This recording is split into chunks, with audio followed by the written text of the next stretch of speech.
এটির জন্য সংক্ষিপ্ত একটি বক্তব্য উপস্থাপন করছি।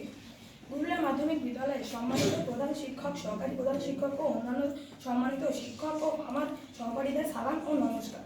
আমরা ক্লাস 7-এর অধ্যয়ন করছি। আমাদের ক্লাস 7-এর একটা বছর প্রায় শেষ। আমরা আর মাত্র 2 থেকে 3 দিন এই ক্লাসে থাকতে পারবো। আমরা বুঝতেই পারলাম না যে আমরা কীভাবে স্কুল লাইফে 7টি বছর পার করে ফেললাম। তো আমরা সকল শিক্ষকদের জন্য একটি ছোট অনুষ্ঠানের আয়োজন করেছি।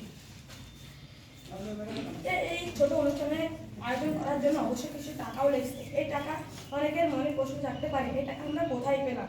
আমরা যখন সপ্তম শ্রেণীতে নতুন অধ্যয়ন করি, তখন আমাদের শ্রেণী শিক্ষক নতুন একটি নিয়ম তৈরি করেছিলেন যে যারা ছুটি না নিয়ে ছুটি কাটাবে তাদের জন্য 10 টাকা করে জরিমানা হবে। তো এই জরিমানার টাকা দিয়ে আমাদের এই অনুষ্ঠান আয়োজিত। কিছু টাকা কম থাকার কারণে আমরা সকল শিক্ষার্থীর কাছ থেকে অল্প কিছু টাকা দাবি করি এবং সকলেই হাসি মুখে আমাদের দাবিটি মেনে নেয়। তো সেই জরিমানা ও অতিরিক্ত কিছু টাকা দিয়ে একসাথে করে আমরা সপ্তম শ্রেণীর সকল শিক্ষার্থী এই অনুষ্ঠানের আয়োজন করেছি।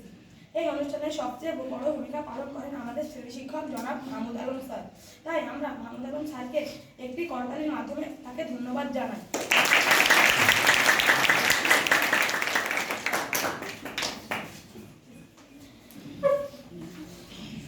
সপ্তম শ্রেণীর সকল শিক্ষার্থীরাও অনেক বড় ভূমিকা পালন করেছে এই অনুষ্ঠানের আয়োজন করার জন্য। তাই আমরা সকলকে শুভেচ্ছা জানিয়ে একটি করতালির মাধ্যমে তাদের সকলকে ধন্যবাদ জানাই।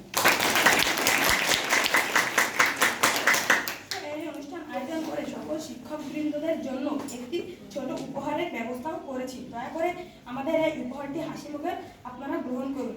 আমি আমার বক্তব্য আর বেশি দীর্ঘায়ু করবো না। আমি সকল শিক্ষকবৃন্দদের কাছে বিশেষ একটি অনুরোধ করছি। কিছুদিন পরে আমাদের বার্ষিক পরীক্ষা শুরু হতে যাচ্ছে, তাই আমরা সকল শিক্ষকদের কাছ থেকে একটু দোয়া আশা করছি। এটি বলে আমি আমার সংক্ষিপ্ত বক্তব্য শেষ করছি। সকলকে ধন্যবাদ বক্তব্যটি ধৈর্যভাবে শোনার জন্য।